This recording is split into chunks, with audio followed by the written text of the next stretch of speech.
If you're a woman in your late 40s and 50s and you've been told you've had frozen shoulder and the best thing you can do is wait, this video is for you. I see frozen shoulder in the clinic all the time.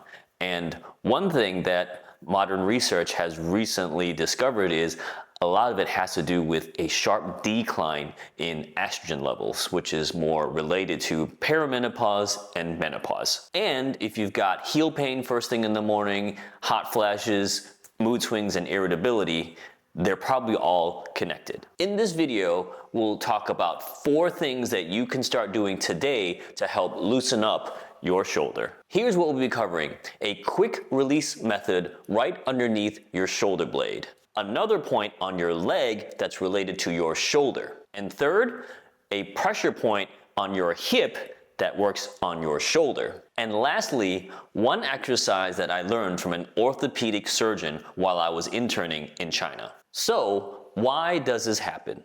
In Western medicine, frozen shoulder is called adhesive capsulitis. Recent research has shown it's associated with a sharp decline in estrogen levels.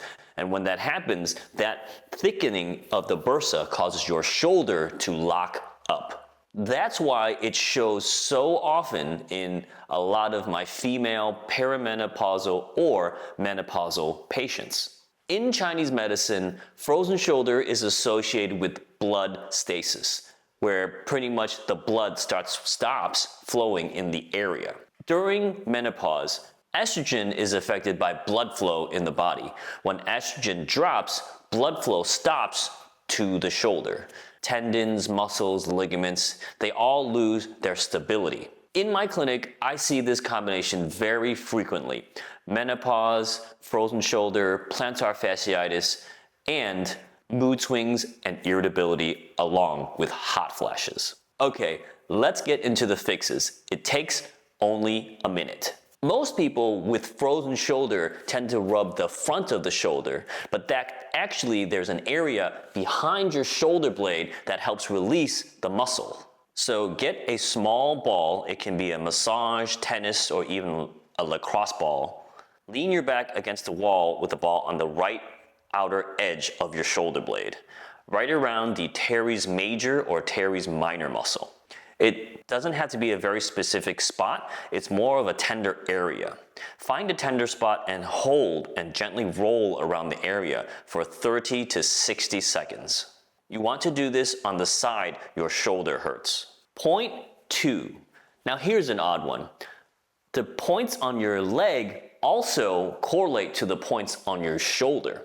Kind of think of it as a remote control for the TV from another room. Oh, by the way, if you find these tips helpful, make sure to subscribe. I'm making a new video topic every single week. The main point is called stomach 36, about 4 finger widths below your kneecap, just to the outside of your shin bone. It's an entire area, so if you feel for the most tender spot, that's the spot. There's also a second point called spleen 9. A bit further down on the inside of your shin bone, just below where the muscle digs in. Work that whole area between these 2 spots. Press in firm circles 30 to 60 seconds. And if you find an extra tender spot, spend a little bit more time on that. You can do this while gently moving your shoulder afterward and see if the shoulder loosens up. This next part is something that almost nobody talks about. And it's usually the missing piece. In Eastern medicine, there is a concept called opposite side imaging. So your hip is a bursa along with your shoulder. They're both bursas. So the right hip is connected to your left shoulder. So what you want to do is find the most tender spot on your hip and just press around the entire area. Press and hold and look for a very, very tender spot. Press around the outside of the hip, opposite of your sore shoulder. Feel for a tender spot and hold firm pressure for 30 to 60 seconds. Then stand up and try to do hip circles, 10 clockwise and 10 counterclockwise.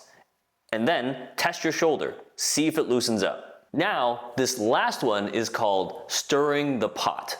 I learned this move when I was studying in a 1-month internship with an orthopedic surgeon when I was in China. This surgeon, he would see about 100 patients per day, and every frozen shoulder patient that he would see, he would give the same exercise. Get a dumbbell, either a 1 to 2 kg in weight, lean forward slowly, support yourself with either one hand on the chair or table, and let your sore arm hang, completely relaxed. Gently swing in a circle with the arm using momentum and using gravity, pull the shoulder down, and you stir like a pot. Small circles both directions, clockwise and counterclockwise, 1 to 2 minutes. Do this daily. Frozen shoulder often happens alongside with perimenopausal symptoms, hot flashes, mood swings, irritability, and also plantar fasciitis. If you want to see the next video, make sure to leave a comment below and let me know if this helps, but I'll make some more videos on plantar fasciitis as well. I'll see you in the next one.